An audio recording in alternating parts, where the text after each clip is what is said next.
लक्ष्मण, लगता है मारीच और सुबाहु यज्ञ को भंग करने के लिए आ गए हैं। तुम गुरुदेव तथा यज्ञ की रक्षा करो, मैं राक्षसों का सामना करता हूँ। जैसी आज्ञा भैया।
प्रणाम गुरुदेव।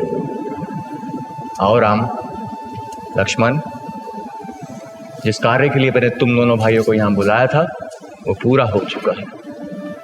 मेरा यज्ञ तुमने निर्विघ्न संपन्न किया है। मेरे पास मिथिला के राजा जनक का निमंत्रण पत्र आया था।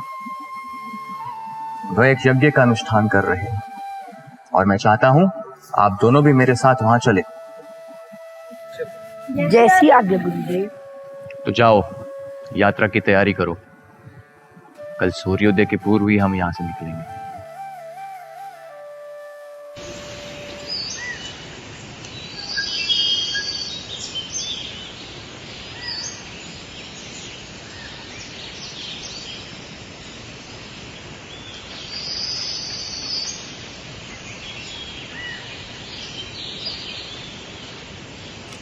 मिथिला नगरी तो बहुत ही सुंदर होगी ना गुरुदेव?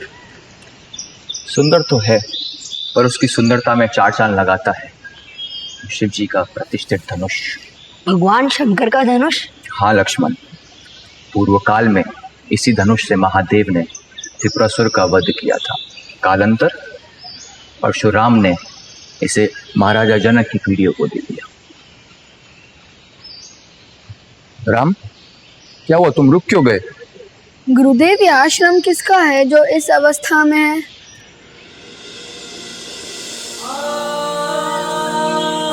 राम, ये ऋषि गौतम और देवी अहिल्या का आश्रम है। ये एक शापित आश्रम है। देवी अहिल्या, जिसके साथ इंद्र ने छल किया और पति ऋषि ने श्राप दिया, तब से उनकी आत्मा यहीं पे अतृप्त बंद है और वो तुम्हारी ही प्रतीक्षा कर रही है। राम, जाओ। मेरी गुरुदेव? हाँ राम, ऋषि गौतम का यही विधान था कि तुम आओगे और इन्हें श्राप मुक्त करोगे। जाओ राम, अंदर जाओ।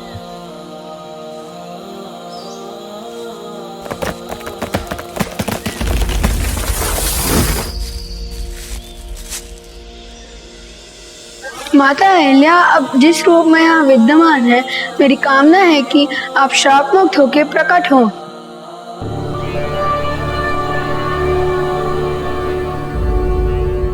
आप धन्य हैं राम, आपके आने से आज मैं श्राप मुक्त हो गई।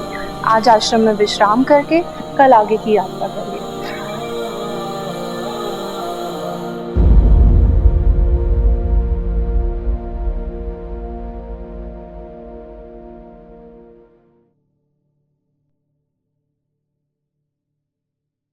महाराज की जय हो। नगर के बाहर आम्रवाटिका में महर्षि विश्वामित्र जी पधारे हैं। क्या कहा? विश्वामित्र जी आ गए? गुरुदेव शतानंद को सूचित कीजिए, हम उनके स्वागत के लिए चलते हैं। महामुनि, आपके आने से मेरा यज्ञ सफल हो गया है। अब आप कृपया मिथिला का आतिथ्य स्वीकार कीजिए। महाराज, हम इस वाटिका में बहुत सुख से हैं, हमारी चिंता ना कीजिए। हम तो यज्ञ के बहाने शिव जी के धनुष के दर्शन को आए हैं। अवश्य मुनिवर, परंतु आपके साथ यह सूर्य और चंद्रमा जैसे तेजस्वी यह दोनों राजकुमार कौन है? किस कुल के गौरव हैं ये दोनों?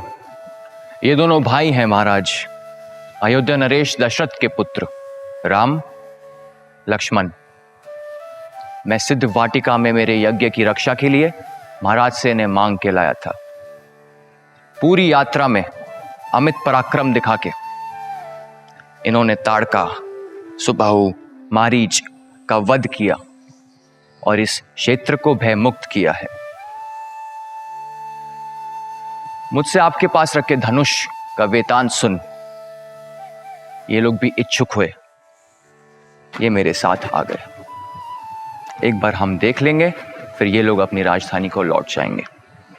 महामने, आज से कई वर्ष पूर्व जब मिथिला में घोर अकाल पड़ा था, तब खेत जोतते समय मेरे हल के प्रहार से भूमि से एक दिव्य कन्या प्रकट हुई थी। हल के आगे के भाग से प्रकट होने के कारण मैंने उस गोद ली हुई कन्या का नाम सीता रख दिया था। मेरी उस अयोनिजा सीता को दिव्य मानकर मैंने उसे वीर शुल्का घोषित कर दिया था। और वीरता का शुल्क यह था कि जो भी राजा या राजकुमार इस महान शिव धनुष पर अपनी प्रत्यंचा चढ़ा देगा, मैं उसका विवाह अपनी पुत्री से करवा दूंगा। परंतु भगवान, इस धनुष पर प्रत्यंचा चढ़ाना अत्यंत दुष्कर कार्य है। न केवल मनुष्य के लिए परंतु देवताओं के लिए भी। पहले कितने ही राजा आकर प्रयास कर देख चुके हैं, परंतु कोई भी सफल नहीं हो पाया है।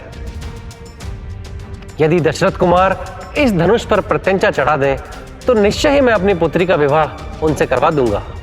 महाराज, आप ये धनुष राम को दिखाइए, मुझे विश्वास है कि आपका कार्य सिद्ध होगा।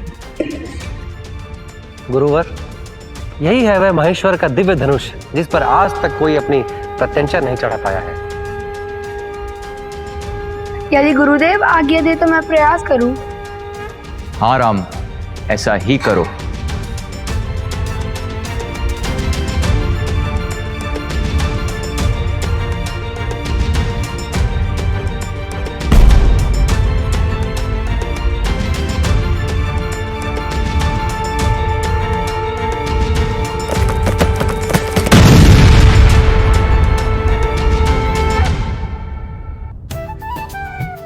लीजिए महाराज, राम ने आपकी इस समस्या का भी समाधान कर दिया। अब हर्षपूर्वक अयोध्या दूत भेजिए और महाराज दशरथ को निमंत्रण पत्र भेज के यहाँ बुलाइए। धन्य हो राम, धन्य हो तुम।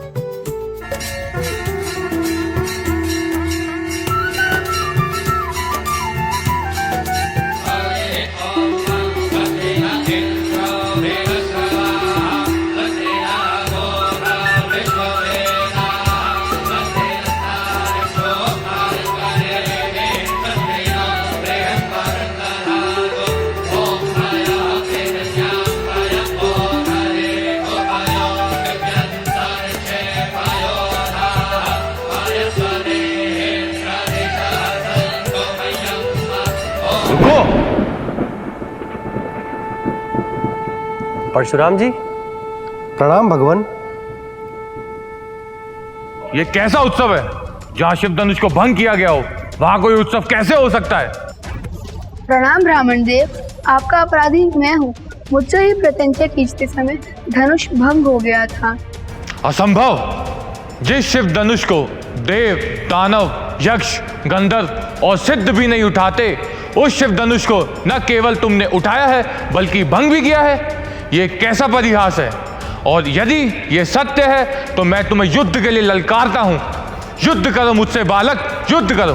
भगवान, हम रघुवंशी, गौ, ब्राह्मण, धरती का कभी अहित नहीं करते। यदि रण के लिए हमें कोई ललकारे तो क्षत्रिय धर्म के अनुसार पीछे भी नहीं हटते। तुम्हारा साहस प्रशंसनीय है बालक। क्या ये सत्य है कि तुमने शिव धनुष को भंग किया है? ये धनुष भगवान विष्णु का है और शिव धनुष की तरह दिव्य है। इस पे बाण का संधान करो बालक।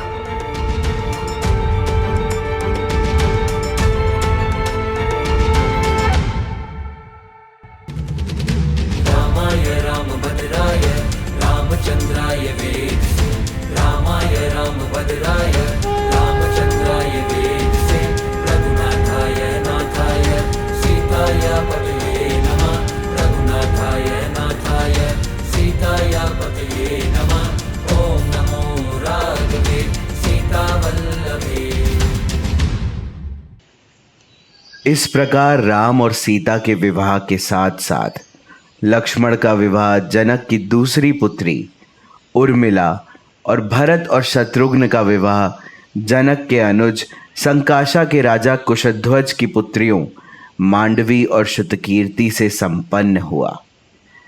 सभी युगल दंपतियों के साथ बारात अयोध्यापुरी पहुंची और रानियों ने जोड़ों का स्वागत किया। जीवन सुखमय बीतने लगा।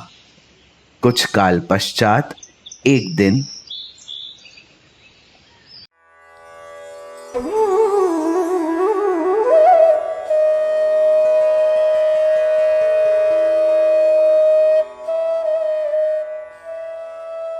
प्रणाम माँ। प्रणाम पिताश्री, आपने मुझे स्मरण किया। आओ भरत, यहां बैठो। भरत, तुम्हारी माता तुमसे कुछ बात करना चाहती हैं। क्या बात है माँ? क्या कहना चाहती हैं आप? वत्स, तुम्हारे मामा युधाजित बीते कई दिनों से यहाँ आए थे और कल वह कैकेया प्रदेश लौट रहे हैं। तुम्हारे नाना वृद्धावस्था में बहुत अस्वस्थ रहते हैं और उनकी इच्छा है तुम्हें देखने की। तो क्यों ना तुम कुछ दिनों के लिए ननिहाल हो आओ, उनसे मिल आओ, उन्हें अच्छा लगेगा। जैसा आप कहें माँ। अगर आपकी आज्ञा हो तो मैं शत्रुघ्न को भी अपने साथ ले जाऊं, क्योंकि अकेले तो वहाँ मेरा भी मन नहीं लगेगा और इसी बहाने वह भी के ये प्रदेश देख लेगा। अवश्य, तुम माता सुमित्रा से आज्ञा प्राप्त करके उसे भी अपने साथ ले जाओ। जो आपकी आज्ञा माँ। प्रणाम पिताश्री।